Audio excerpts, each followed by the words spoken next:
KJ. ഷൈനിനെതിരായ cyber ആക്രമണ കേസിൽ പ്രത്യേക സംഘത്തിന്റെ അന്വേഷണം പുരോഗമിക്കുന്നു. മുനമ്പം ഡിവൈഎസ്പിക്കാണ് അന്വേഷണ ചുമതല. വൈപ്പിൻ എം.എൽ.എ. കെ.എൻ. ഉണ്ണികൃഷ്ണന്റെ മൊഴി രേഖപ്പെടുത്തി. പോലീസ് സംവിധാനം ഉണർന്ന് പ്രവർത്തിച്ചെന്നും സ്ത്രീയെന്ന നിലയിൽ അഭിമാനമുണ്ടെന്നും കെ.ജെ. ഷൈൻ പ്രതികരിച്ചു.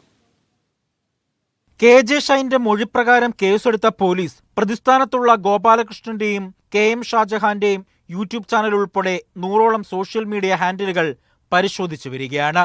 ഇവരെ വിശദമായി ചോദ്യം ചെയ്യും. പരമാവധി തെളിവുകൾ ശേഖരിക്കാനാണ് പോലീസിന്റെ നീക്കം.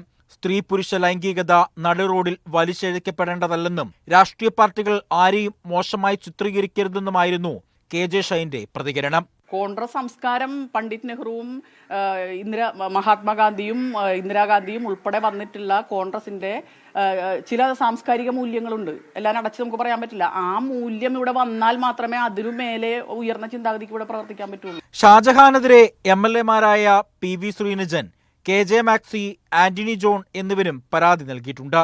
ഇതിലും കെ.എൻ. ഉണ്ണികൃഷ്ണൻ എം.എൽ.എയുടെ പരാതിയിലും തുടർ നടപടികളും ഉണ്ടാകും. വൈപ്പിൻ എം.എൽ.എ. കെ.എൻ. ഉണ്ണികൃഷ്ണന്റെ മൊഴിയും പോലീസ് രേഖപ്പെടുത്തിയിട്ടുണ്ട്. അതേസമയം വിവാദങ്ങൾക്കിടയിൽ പ്രതിപക്ഷ നേതാവ് വി.ഡി. സതീശനും കെ.ജെ. ഷൈനും ഒരേ വേദിയിലെത്തി. വടക്കൻ പറവൂരിൽ ഡോൺ ബോസ്കോ ഹോസ്പിറ്റൽ നഴ്സിംഗ് സ്കൂളിന്റെ ജൂബിലി ആഘോഷത്തിൽ പങ്കെടുക്കാനായിരുന്നു ഇരുവരും എത്തിയത്.